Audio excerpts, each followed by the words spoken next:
Welcome to FPL Selection. Today we'll take a look at how the team is shaping up for Game Week 12, but first a quick look at how we got on in Game Week 11. So 49 points, turned out to be a decent score in the end, with not too many returns. Now up to 850,000 overall. Had a clean sheet from Lacroix, assists from Paquetá and Fernandez, and goals for Saka and Haaland, who are captained.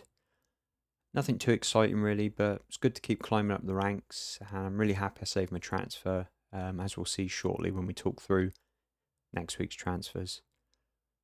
So now looking ahead to Game Week 12, I have two free transfers and I'm planning to use both. With Gabriel's injury looking to be worse than the yellow flag that's currently on the FPL website. And the reports at the minute are it's a minimum of a month, potentially longer. So I think it's a definite sell for me. I also have Paquetá suspended, and I've got Reinders and Alderete who are uncertain to start.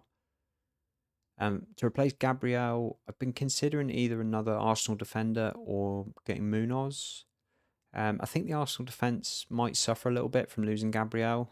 I think they're a good system, Arsenal, and potentially it could just continue like clockwork. I'm quite happy to take the gamble here, and I'm already only on one Arsenal defender, so I'm already sort of losing out to the double up. So I think I'm going to hedge my bets and go against the Arsenal defence. So I think Munoz is where I'm going to go. I like the Palace fixtures coming up for both clean sheet potential and attacking potential. And I think Munoz obviously is perfect for both. So it'd be a nice differential to have a double Palace defence, which I don't think most people will have. So I think when you look at the record under Glasner, they've got one of the best defences in the league. So yeah, I think it's a nice little double up. And obviously Munoz is just good fun to watch with all the attacking potential. And then the other transfer I've got planned is something I've been looking at for a little while, is to bring in Thiago. Now, I was kind of set on having just two strikers, and I was very happy with Haaland and Mateta. I think Thiago's just been so consistent, and he's outperforming sort of all the midfielders of a similar price. He's scoring consistently. He's clearly Brentford's talisman. He's going to play most of the minutes, and that's the kind of player I like. He's on penalties, so you shouldn't have any fuss with him starting every game, and he should tick over quite nicely for 6.3 million. So I think I'm going to bring him in, have the three strikers, and then just play four midfielders, or potentially even three if I want to go four at the back, and just have that nice consistency for a good chunk of the season. Then moving on to the team for this week, looking at defence first. Pope is at home to Man City. As far as I'm aware, Pope is back in training now, so he should be over all the concussion issues from before the international break. I think Newcastle are clearly going to set up very negatively, obviously for a game against Man City, and we've seen many times before Newcastle can keep anyone out when they have a good week. So yeah, there might be something there, potentially save points anyway for Pope, which he's very good for. So yeah, I'm certainly not ruling out anything in that case. It could potentially go okay, but I'm certainly not going to play Dubravka ahead of him when he's got Chelsea. And Senesi is at home to West Ham. West Ham obviously been a lot better recently, but I don't think there's too much to their attack that would make you think there's no chance for a clean sheet here for Bournemouth. And as I keep talking about with Senesi, it's just DEFCONs, starts on 4 points. Yeah, you'd be quite confident here of a good score for Senesi. And yeah, it's just very consistent with those DEFCONs. So yeah, against the team that you're not expecting to score many goals, without Paquetá, yeah, it should be a good chance of a good score here. Gabriel is at home to Spurs, but I'm pretty sure he's going to be out. I'm sure that flag will change at some point today. Like I said, I'm probably going to bring in Munoz, who's away to Wolves, and then that will give me the double up with Lacroix. I think it's a good fixture in terms of with Edwards coming in at Wolves. I think the first thing to do there is to steady the ship, tighten up the defence. So I'm not seeing Wolves as being a big threat attacking wise. So I'd be very surprised if we don't see a clean sheet here for Palace. And I wouldn't be surprised if Wolves go quite direct. And that gives a good chance for DEFCONs for Lacroix. And as always with Munoz, there's that attacking threat as he's going to play really high up the pitch. So although I did see there was something about that he left international duty early, some sort of family issue, potentially a funeral or something. I haven't seen that confirmed yet, but let's see what comes through and if there's any news, that might potentially affect my transfer there. But we'll have to wait and see. But I think, yeah, I'd be really happy with a double Palace defence there against Wolves. And at the minute, I've got Alderete starting away at Fulham. Now, I still think that's up in the air as to whether he will actually start. Obviously, he's come back from the concussion protocol. I think he went away with Paraguay but didn't play. He was on the bench. So maybe they were just being careful with him. But I think when Sunderland have their first choice defence out, he would be in it. But, they've played really well recently with the back five system. I wonder if they'll want to change it. He might end up being benched. So, yeah, that's still one up in the air at the moment. Will we get some minutes out of him? I'm not too sure. But for now, he's there. Then moving on to the midfield, Saka is at home to Spurs. Now, he's got a very good record in this fixture, Saka. I think it's something like 38 points in the last 4 or 5 games against Spurs. Got his points finally last week against Sunderland. He's looked really good. He looked good for England as well. He's been scoring consistently in all the cup competitions. Looks back to his best now.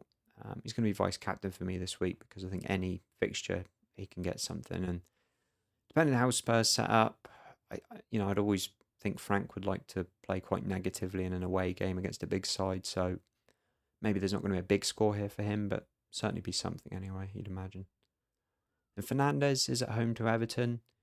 Fernandes has a good record against Everton, and he's been Mr. Consistent with the points just sort of ticking along. Been quite unlucky actually in the last few games where he's had a few efforts that have hit posts and goalkeepers making really good saves. So he's threatening to have a big score, and home game, good record against Everton. Yeah, I'm quietly confident there that it's going to be patience is going to pay off with him. And Enzo is away to Burnley. Now he is yellow flagged at the moment, but I think that was just because he pulled out of the Argentina squad ahead of the international break.